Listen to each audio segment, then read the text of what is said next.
Excelente día, Susana. Gracias. José Luis Montenegro es periodista, escritor especializado en la cobertura de seguridad y crimen organizado. José Luis, me da mucho gusto saludarte de nuevo. Gracias. Azucena, es un gusto. Buenos días a ti y al auditorio. A ver, un primer balance tuyo, una primera reflexión con base a tu experiencia en el tema. José Luis, ¿cómo ves Sinaloa? Híjole, la verdad es un estado que yo lo he mencionado en diferentes ocasiones, que vive el peor grado de la violencia, que es el silencio.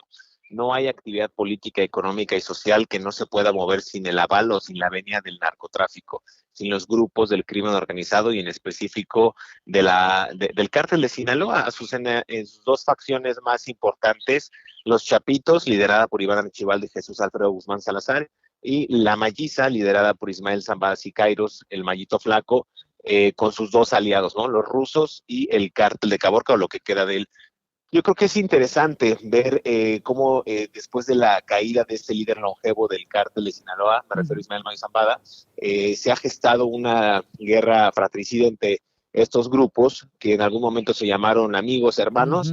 Pues vemos cómo se han disputado el control territorial. Y no solo eso, Azucena, en semanas recientes hemos visto también cómo se han incendiado restaurantes de sushi, algunos casinos, hoteles, exacto, casinos, hoteles, que no son más que algunos de los establecimientos que lavan activos de los propios cárteles, es decir, debilitan los grupos rivales, también la manera en que ellos se activan económicamente o que tienen algunos tipos de rentas.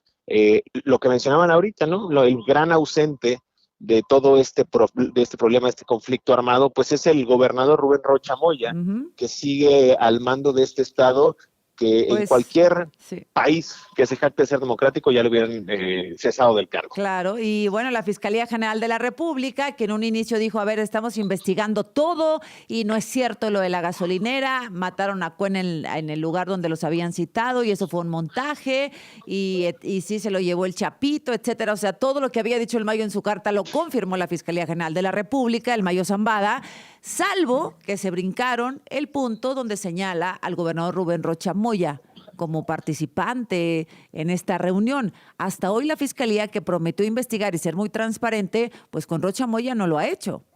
No lo ha hecho porque es una pieza importante. Mucha gente refería que Alfonso Durazo Montaño en algún momento fue el hombre de las simpatías del expresidente López Obrador, e inclusive recordemos que uno de los hijos de Alfonso Durazo estudió con Ovidio Guzmán durante su infancia. De repente llega Rocha Moya, este personaje un tanto gris, sombrío, nada simpático, hosco, tosco en sus formas, y resulta que es el hombre de la simpatía del presidente porque tiene o tenía una muy buena relación con Héctor Melesio Cuen y también con Ismael El Mayo Zambada. Recordemos que Rubén Rocha Moya creció en Badiraguato y no es para nada ajeno sobre quién o quiénes viven en esa región. Él en algún momento, cuando era candidato a gobernador de Sinaloa, dijo que claramente se podría sentar con los grupos del crimen organizado a negociar y mencionó a Ismael El Mayo Zambada. Entonces ahora se convierte en parecería eslabón perdido, pero es un personaje al que le debe mucho el movimiento Regeneración Nacional Morena, porque mucho de ese capital político, digamos, y económico que se gestó en las pasadas elecciones,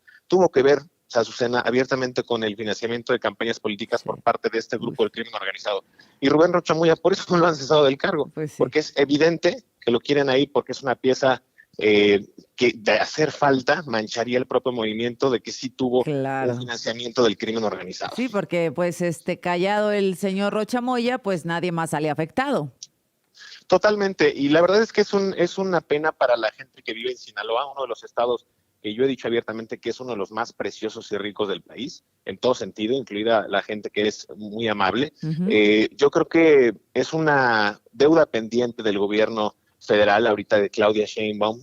Para nada ha servido tampoco la estrategia de Omar García Harfuch para controlar la violencia en el estado. La operación Enjambre sí ha atrapado algunos elementos, pues digamos, de estructura o de jerarquía baja en el Estado de México, por ejemplo, pero ¿cuándo va a ser una operación Enjambre en el estado de Sinaloa? ¿Y quién tendría que ser el primero en caer? Evidentemente la investigación en contra de Rubén Rocha Moya no va a venir por parte de las autoridades mexicanas, va a venir por parte de las autoridades estadounidenses. Y lo decía modo yo de burla o de sorna, pero yo creo que el gobernador no creo que pueda ir a Disney si quería ir a un parque de diversiones en Estados Unidos, o al menos no en los próximos años venideros. ¿Crees que el Mayo tenga información? Ay, se ha hablado muchísimo de la audiencia del Mayo es en enero, ¿no?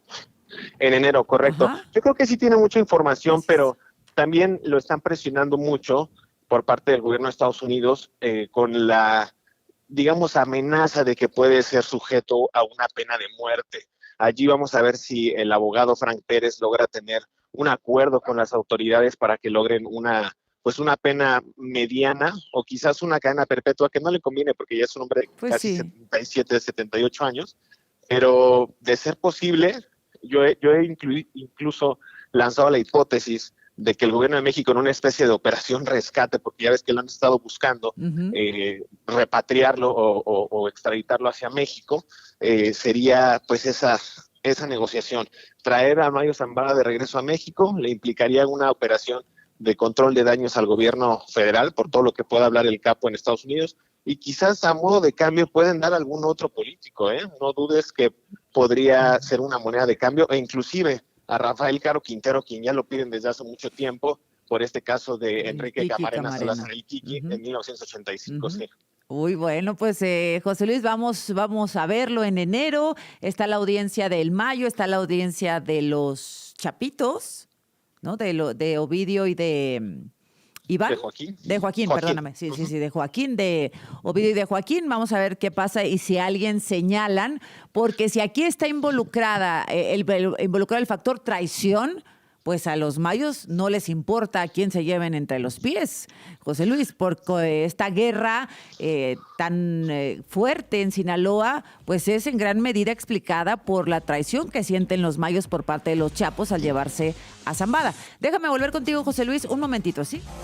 8:30. Gracias a José Luis Montenegro, periodista especializado en temas de seguridad y crimen organizado. Ya nos dabas un escenario, una visión de lo que está sucediendo en Sinaloa, lo que podría suceder, José Luis. Ahora te pregunto, el factor Minilic, que fue reaprendido, nos enteramos el fin de semana, reaprendido allá en Estados Unidos, pues una célula, la del licenciado, también cercana en algún momento al Chapo Guzmán, luego vino un rompimiento. ¿Qué ves ahí, José Luis? Sí, es muy interesante para entender la recaptura de Dámaso López Serrano, el mini licenciado. Habrá que decir que fue capturado primero hace unos años su padre, Dámaso López Núñez, el licenciado, justo en la zona de Polanco, muy cerca, de hecho muy cerca de donde graban este programa. Entonces, lo aprenden ahí, pero esa fue parte de una traición también, porque ya había una ruptura entre el Chapo Guzmán y los licenciados. De alguna manera, el Minilic abandona el escenario del narcotráfico, es muy interesante, meses después de que capturan a su padre, justo porque él no se llevaba bien con los hijos del Chapo Guzmán. Y es allí cuando empieza a hablar de más. Después se entregan las autoridades en un cruce fronterizo entre México y Estados Unidos, y empieza a hablar y a despotricar en contra de los chapitos. Lo hace de una manera muy interesante, da una entrevista tanto a mis colegas Anabel Hernández y a Luis Chaparro, pero empieza a despotricar en contra de la propia organización y a decir lo que he publicado en mi libro, Los Chapitos, radiografía criminal de los herederos del cártel de Sinaloa, que prácticamente Iván Archibaldo es un personaje que en 2004 fue acusado de asesinar a una chica canadiense que iba de intercambio a Guadalajara, los arreglos que tenían con las máquinas tragamonedas hoy día, Azucena, que se hereda, digamos, ese negocio a los chapitos. Entonces, en fin, son una serie de cuestiones muy interesantes que valdría la pena, si tienen oportunidad también de leer en el libro que acabo de publicar. Ajá. Pero ahora la recaptura del Minilic en Virginia, pues obedece incluso a una especie de pues que el propio capo se sentía envalentonado porque nunca dejó de serlo. Vemos cómo siguió sus actividades, no solamente haciendo propaganda en contra de grupos rivales, sino traficando fentanilo, que es de lo que hoy se lo acusa, en una situación que es aprendido en Virginia. Pero vale la pena mencionar que fue el Minilic quien también fue una pieza clave para diferentes juicios, incluidos la propia captura del Mayo Zambada y también la captura en su momento y entrega de Emma Coronel Aispuro, la pareja sentimental del Chapo Guzmán. Entonces es una pieza que no es desconocida, pero que también al ser un personaje joven que siempre estuvo inmiscuido en la mafia y que no supo y no tenía nociones de qué más actividades digamos, económicos o empresariales o de emprendimiento hacer, siempre se dedicó al narcotráfico porque es lo único que sabe hacer ese hombre. José Luis Montenegro, gracias por la información, por darnos este contexto. Muchas gracias, José Luis. Gracias, Susana, que tengas buen día.